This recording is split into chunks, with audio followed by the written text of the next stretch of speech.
We are on page 26 of Rabbeinu Avraham ben Arambam. And when you read a chapter like this, it makes you wonder a few things.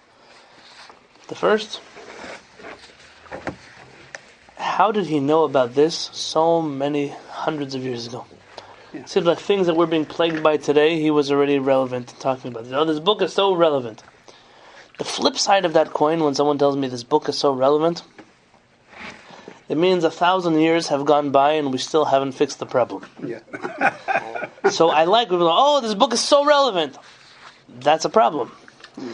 I wish I would be able to read this chapter to you and tell you it's not relevant, so we're just going to skip it. We skip parts of the laws of tzitzit because it's not relevant, because we don't make our own tzitzit. I don't know if that's a good thing.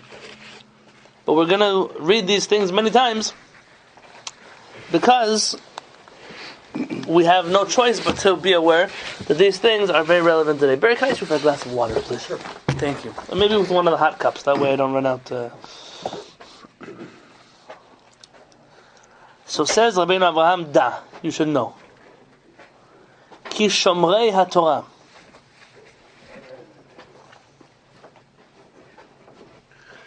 Those who are observant of the Torah,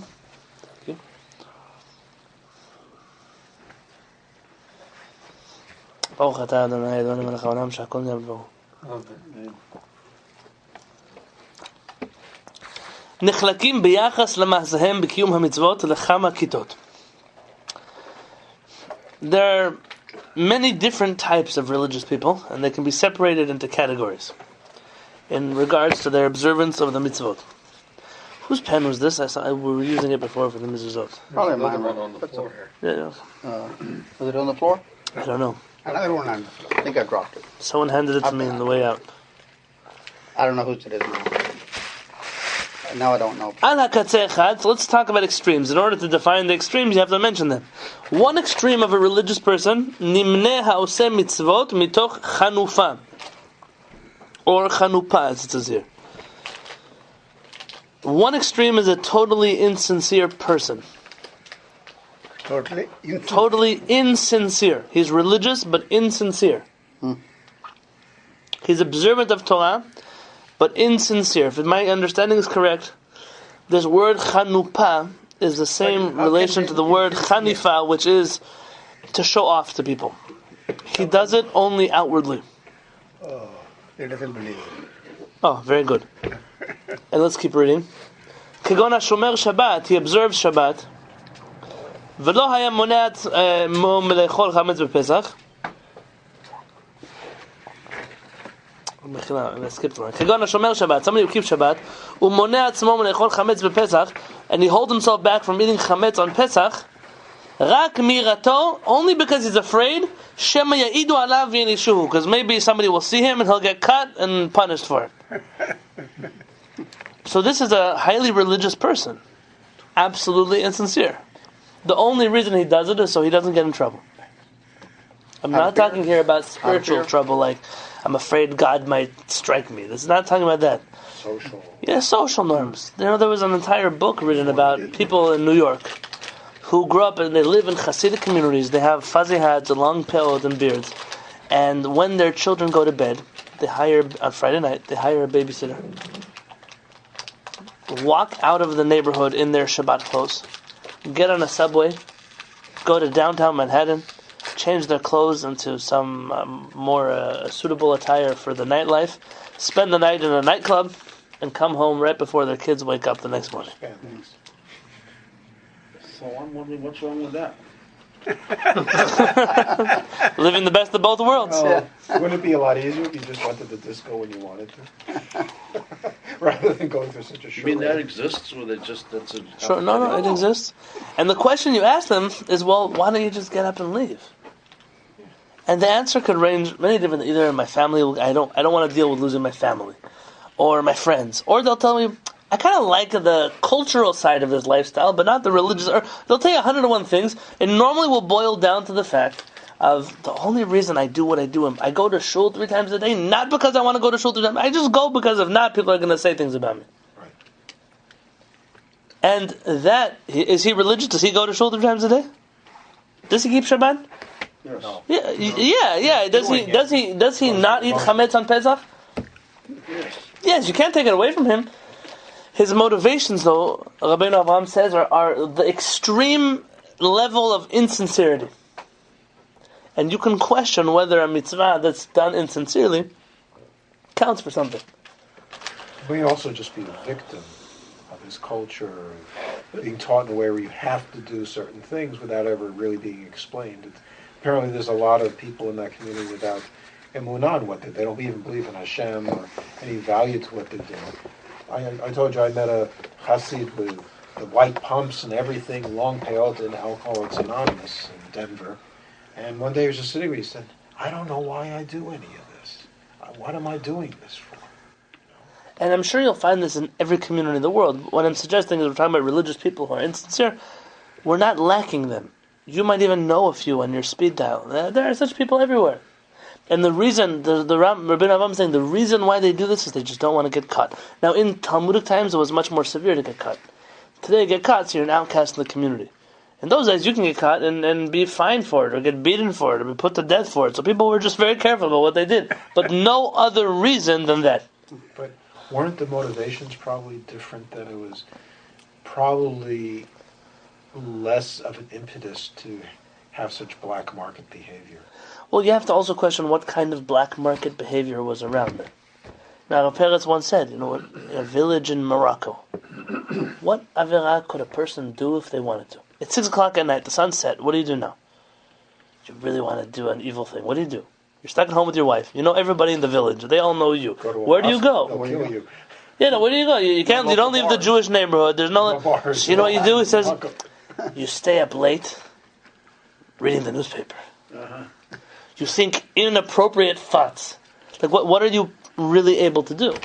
In Tzfat, when I was there, You speak lashon hara with your wife. the teenagers would just go to a park and sit and hang out together. 1, 2 in the morning, because that's all there was to do in Tzfat. Sure. I mean, today a person can sit alone in a room with a TV, with a computer, with their iPhone. They don't even need people. They don't have to leave their bedroom. They don't have to, and they can do averot that would have taken another person years to do. And so you have all kinds of averot. Even lashon hara. You want to tell me lashon hara? Used to be you said lashon hara. How many percentage of people do these things? I'm not saying a number, and I'm not even hating them. I'm saying I'm not just. saying I'm hating them, but what percentage? I don't know. I don't know a number to tell you. Probably has no way of knowing what. How do you find out? It's like the when they come out with the census of how many Jews are in a certain place. You have to go to the Manhattan nightclub. So they say, well, how many of those Jews don't mark down that they're Jewish on the census? I'm sure there are Jews who don't mark down that they're Jewish, but then how in the world are we ever? Like, how could I can't know the number because they themselves are hiding it. What would they mark down? Some people they don't identify. They don't want to be. They're afraid of this question. For whatever reason. Kind of like when people ask me my race, I mark Pacific Islander. I don't know. Like, why are you asking me this question? It's 2016. I'm still answering this question. Or because if I roll Middle Eastern, they'll imprison me. I know what's going to happen. So, but a person has to. When it comes to avot, like lashon hara. Somebody sent me a beautiful quote. It says it used to be people would write private things in their diary. I would be very angry at you if you read it. Today, people write their private things on Facebook and get very upset at you when you don't read it. Or like it. The generation made a somersault in a different direction. Or you don't like it. Whatever it would be. Today, you can say lashon hara. It used to be like, who are you hacking with your lashon hara? Are you with your wife, with your kids, at the Shabbat table, with your guests? Today, you can ruin a whole person's life with lashon hara. Their kids, they call it cyberbullying. My wife works in a school, so these things are issues. They happen. You can take a picture of a person and put it on a WhatsApp list or broadcast it to your friends on Twitter or Instagram, whatever it would be, and you would now cause 800 kids, 1,000 kids, to all know something about a person that they need to know.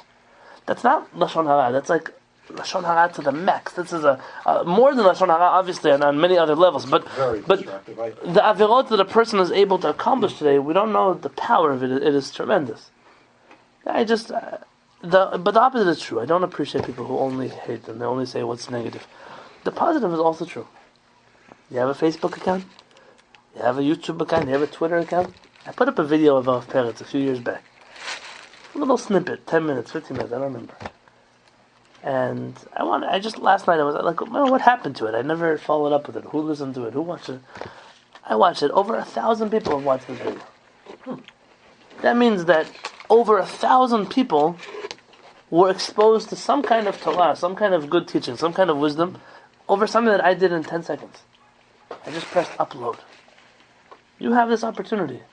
And you find a nice thing you read in a book, some word of inspiration, a word of wisdom, a Dvar Torah. Post it onto your whatever social media you use. Send it in a text message to a friend. Whatever it would be. You don't know. That will go forward and go forward and go forward. You know, Barry puts up our lectures online. You listen to one and it's good. Pass that, share it with somebody. Post it somewhere. I'm not now promoting myself. Any lecture that you hear, any Dvar Torah that you hear, someone else listen to it. You got zchuyot not just for yourself, but for somebody else. And you passed on, and someone else. You don't know where that's going to end up one day. Where it's going to be found. You don't know. I'll tell you, I was in a Bet Knesset in Laguna Beach. Laguna Beach? I had to catch a minyan, and I was there. There's only one. There's a Chabad of Laguna Beach. And I was there, Baruch Hashem. They had a beautiful community. We did a Shabbat there. And as I was sitting there, I guess a lot of tourists go through Laguna Beach, Chabad. I came across a book. It was like 101 reasons why Ashkenazim don't do Birkat Kohanim outside of Israel. Now, it's the kind of book I would never buy. I would never buy it. 101 reasons for us. Come on, it's a waste of my time. It's not the custom. Keep moving. But I guess somebody thought it was important enough to write this book, and one of the guests who had come had left it there. It didn't belong to the synagogue. It was like said someone's name, from a different city. And I spent Shabbat afternoon learning from this book, and there are still things today that I quote from that book. That you wouldn't buy. That I wouldn't buy, but that person who left the book behind, he doesn't know it. He's frustrated, he lost his book, he doesn't know where. I don't know where to find him. But I now still teach Torah because of that person who left his book behind. Your influence to do good, what I'm trying to share with you is it's not just you can do 1,000-fold more Lashon Hara. There are 1,000 more illicit things. You can also do 1,000 more good things, and much less hishtadlut, much less effort than would have ever been needed. And the internet has magnified the potential to do good, or God forbid to do evil. Absolutely, and this is where I struggle with those who wish to only dwell on the magnitude of evil that one can do. And they refuse to speak about the magnitude of good that can be done. And the most interesting thing to me that happened was about a year or two ago. They had this big anti-internet convention in the ultra-Orthodox community in New York. They have a thing in Shea They rented out, so they rented out a whole stadium for it. Anti-internet. Yeah, people should have internet. It ruins lives. It ruins families. Okay, so I understand there are people who there are all kinds of problems that can come out from such a thing. But how did I know about it? Through the internet. I got updates on a blog. Because you have an internet. So there was some guy sitting there who was every 5 minutes, the new speaker got up, and this is what he said, and they put up videos and sound. But well, how would everyone else have found out about it if it wasn't for the internet? How do they advertise this if it wasn't on the internet? It was a very comical thing to me. It was they just proved that you could get 10,000 people together in one place because of the internet. So maybe instead of focusing on that negative side of it, why couldn't you focus on what you could do positive? What they really don't like is because they can't control people as much, because people can Google or find answers to their questions elsewhere. I'm sure that this would also be a problem. Young people, like for example, we talked about this in Williamsburg, the Satmar. There's a whole underground of Satmar kids who are chatting and communicating with each other, and they're calling the old guard now Talibanowitz, because they're trying to suppress that. So you see that the times are changing. You see that things are moving. Yeah. Rabbeinu Avraham is mentioning a phenomenon that exists today, and you have to understand, if it existed 1,000 years ago, then it's still around today. If this person would know that nobody would find him, that nobody would see him, he wouldn't keep Shabbat. He wouldn't hold back from eating chametz on Pesach. This is an important thing to read. We just had a learning with the ladies on Monday about why people become rabbis. And from all the reasons given, someone mentioned this. For example, someone who studies Torah in order so others may admire him. Or v'yasula kavod harber, they'll give him a lot of honor. Or for any other personal benefit. Some people, they want to walk into a room and everyone just stand up for them. Or they want to be an authority on something. It gives them a certain control over it. There are all kinds of people who go into the field of rabbinate for the wrong reasons.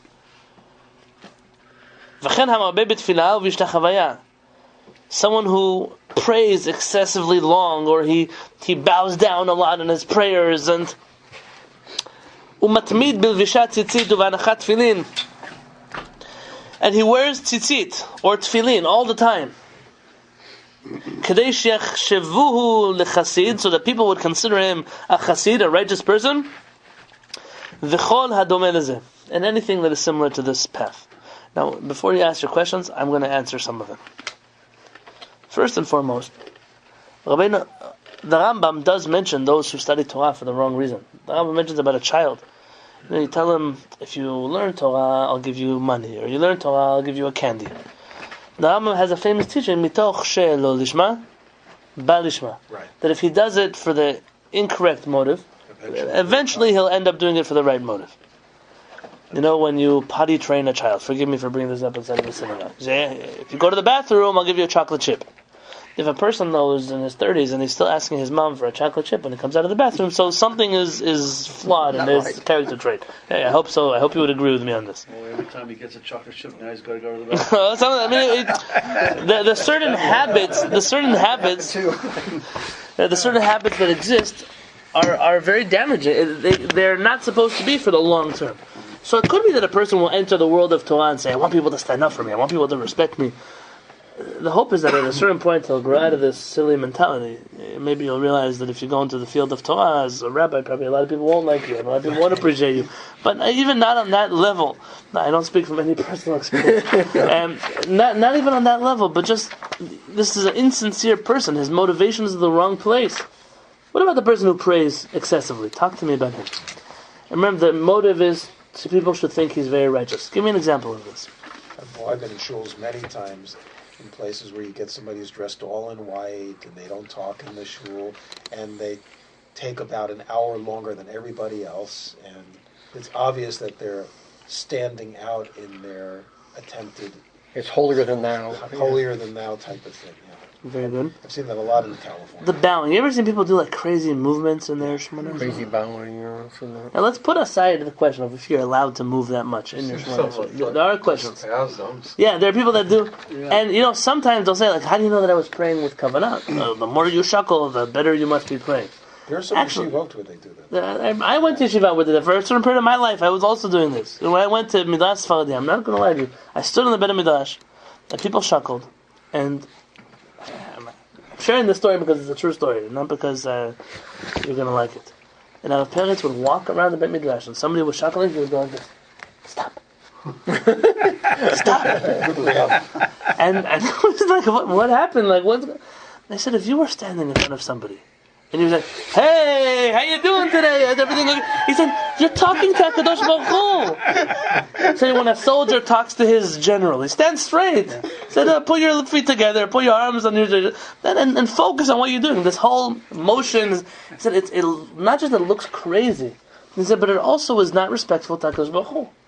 Now I have to lie, I'm not going to lie to you, the Hasidim have a completely different approach to this. The Hasidim, the verse says, we say this on Shabbat morning. All my bones will say, Hashem, who is like you? So from here they say, all of your bones should be involved in your prayer. Okay, the interpretation of this verse is very different from shuckling during prayer. But they do have this movement. There were certain Hasidic groups that didn't move at all. For example, Chabad was known to stay very still during tefillah.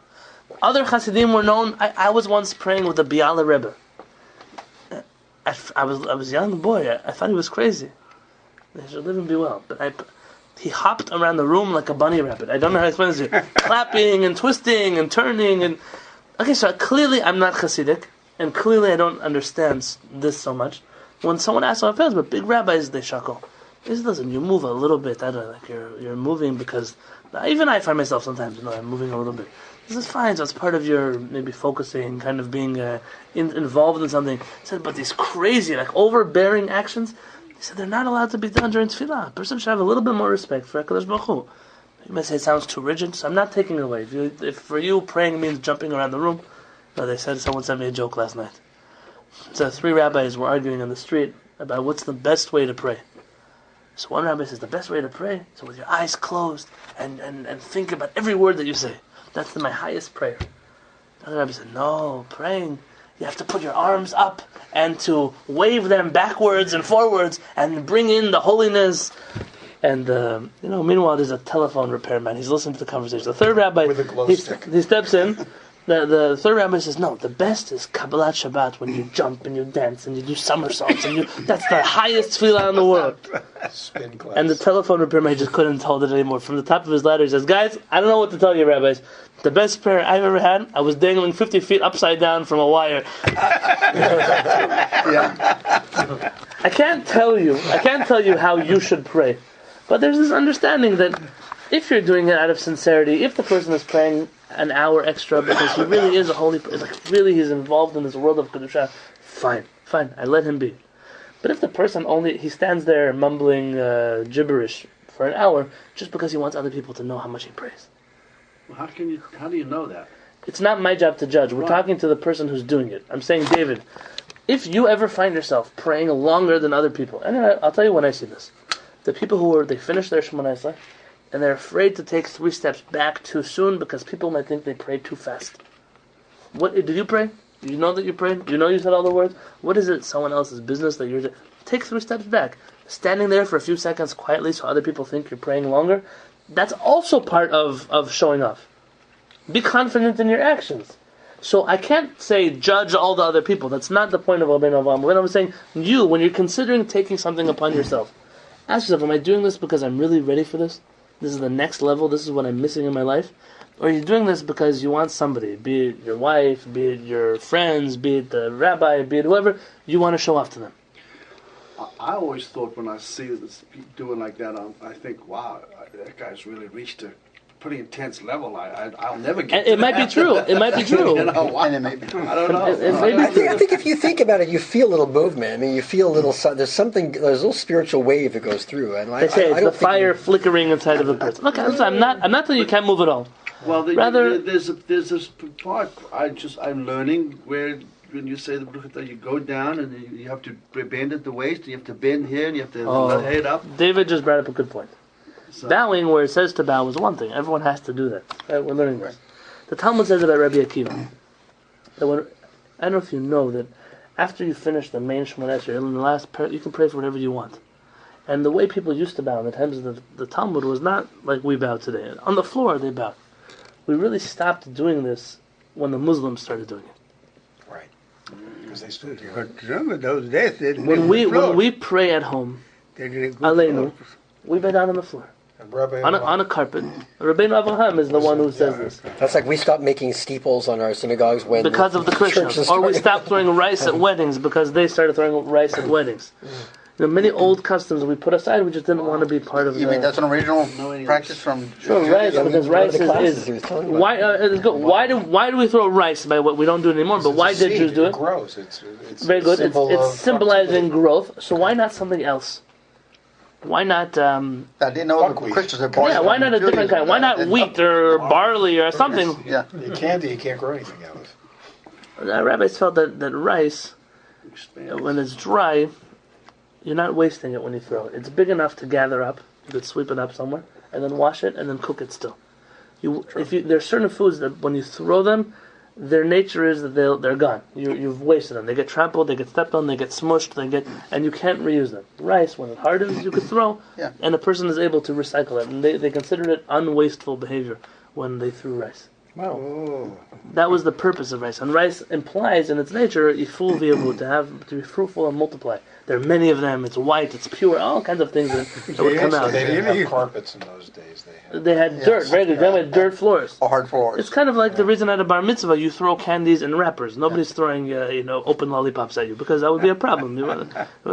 Or oranges or whatever you want to throw at a bar mitzvah. Whatever it would be. Many of our customs, so bowing on the floor. So the Talmud says about Rabbi Akiva that if you would see him at the end of Tefillah, you would go get yourself a coffee and go to the bathroom and you come back into the Beit Midrash. He started praying on this side of the room and he ended up on the other side of the room because he bowed down so much. So ask the obvious question. How to get there? How was he allowed to bow so much? Is he showing off?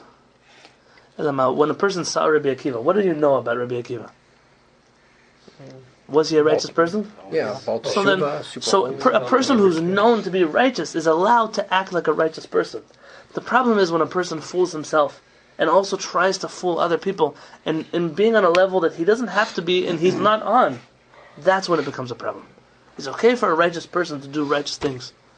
Like he may do it beginning the wrong reason, but slowly it may be a right reason. But that's maybe on the basic, the common road. Here you're talking about an intimate path. You're not allowed to go on the intimate path if you don't practice the intimate path. It has to come to you. It has to be something that you're worthy of. I see you peeling a tangerine, clementine, or what they're called, clementines. When I was with the what they called? They're dandy. Dandy. So I was with the Kehillat Rebbe. Should live and be well. Thank you. And the Kehillat Rebbe I was driving him around here in San Diego, and he peeled an orange. And then, in order to make the blessing, he put the peel back onto the orange and held it with both hands.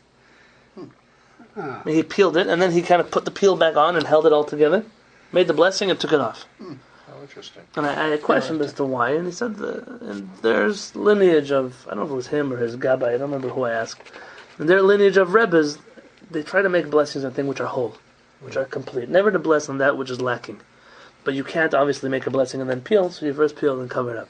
Now, is that a mitzvah? No. Is that a halakha? No. Do you have to do that? Absolutely not. Like and I asked the Gabbai, do you do it? He said, no, of course not. I'm not a Rebbe. If I would do it... Before he peeled it. But you can't, because you can't do anything between the blessing and eating the fruit. I've seen people do the opposite. For Kabbalistic reasons on Shabbat, they only eat white. Eat white? Yeah, in other words, white flour, white rice, white this, white that, because it's like you're taking the klipa, the shell off. I have what to Aren't you add. just pouring the bleach on, though? No, I don't know that you mean white by like bleach necessarily, but white by sifting. White by, removing the... Right, Like that kind of white didn't exist in the times of our HaShamayim. And our rabbis do mention that if you're sitting at the Shabbat table and you have a choice between white bread and dark bread, you should make a blessing on the white bread, unless you like dark bread more. The reason is that white is a certain purity, it's more expensive. You have to know that, the wheat that was all together, flour that was all mushed together. It's healthier. We're not talking about bleached flour. I'm talking about sifted. I don't know how you can explain it to them better than I'm explaining it. It's natural. It's not something that you went through any kind of processing. It just was sifted for chaff, for fine flour. Well, there's fine the flour. bran, and then there's several parts of the... Right, so it's more expensive, the fine. good The same stuff's thing would inside. be... Now, I'm sure that on a Kabbalistic level, that might translate into klipot being removed and those kind of things. I don't know. I'm not there. But definitely you have to be very careful when you read these texts that what they called white flour or refined flour is not what you would call today white flour or refined White flour. rice wasn't available until 100 years ago. Right, okay, very good. So then, you see you're already talking about a different... But I know people who do that. Okay. You do that? The idea, though, is you're not allowed to do this unless you're on the path of righteousness. B'ezrat Hashem, I wanted to go more, but next week, our Chachamim, they call this as a word for called yuhara. Yuhara means arrogance. Things that are done to impress other people and not out of genuinity are actually forbidden to do. And there are many halachot that you might not know that we don't do because of this halacha of yuhara. You can't do it because of yuhara. With the same thing with public stringencies. If you're going to have stringencies, you should keep them to yourself. Because the only reason you would publicize them Is to show how holy you are. Yeah. And that already shows that the sincerity of your action is it's insincere. Or maybe also a person maybe think, well, other people should be holding like me, so I should demonstrate the stricter way. But even then... So then that would be a decision. This is not extra, this is the common road. If it's the only way you can push it on someone else, if it's common, everyone must do it. But there again, it's also we're in a that fine line. situation as Jews now, is that a lot of stringencies, people think that's something they must do. Absolutely. And it has been destructive to our observance, it's been destructive to our religion. Just now we have a man who's working on translating repaired his works into English, some of it, on kashrut. And he translated a piece last night, which is very interesting. It said, today, everyone wants to be strict about kashrut. So they get their own little rabbinic assembly together to make their own symbol with their own standards. He said, that's okay. But the problem became when they stopped eating everyone else's. He says, you have the right to eat whatever you want and not eat whatever you want. But at a certain point, when you start to say that one's not kosher, this one has low standards, this one's not good enough, so you're not really following any kind of good road. You're following a very negative road. And he counts a number of terrible things that come out of this situation. He said, but he said it's for this reason alone that a person should stay away from such things. A person just shouldn't get involved in which hechsher is this or which hechsher is that. The bottom line is, and I cannot speak for Rav Peretz, but I can speak for myself here at this table. In America, you have less of a problem. Pretty much the hechshers are standardized, whether we like it or not. We didn't have a choice. But when it comes to, is this someone's kashrut reliable? You ask yourself the bottom question. Is it approved by a rabbi who follows halakha, who has HaShamayim? Yes? I don't care what standards you have in your house. You have no right to say that it's not kosher. No right. Doesn't make a difference what your Rebbe holds, doesn't make a difference what your friend holds, doesn't make a difference what your teacher taught you in seminary. It doesn't make a difference. You don't have the right to disparage another Torah scholar, even if your opinion is different. Another Torah scholar. You're not everybody a Torah scholar. Oh, see what you're doing? I want to tell you what you're doing. Rav Tzvi Huda Kook has a beautiful essay. Not about you, about people who say this. You're quoting somebody. What was he saying? Rav Tzvi Huda Kook, I'll tell you. Rav Tzvi Huda Kook says, today nobody speaks Lashon Hara. And today nobody disparages rabbis. He says, well, I don't know why. Because he's not really a rabbi. This isn't really Lashon Hara. This person really isn't even, he's not just not good, he's terrible. So if he's terrible, so the laws of Lashon Hara don't apply to him. He said, today everyone is exempted, so this one's not Jewish anymore, and this one's not this anymore. And so we're good. I'll never speak bad about a rabbi. Because he's not a rabbi. You understand? I'll never speak bad about that synagogue. It's not really a synagogue, it's a church. That's what people do, and this attitude is great. Rav Tzvi Huda Kook is the new generation. So nobody speaks Lashon Hara. Everybody only redefines the terms. So that's what we find ourselves in today. It's sarcastic, but it's unfortunate.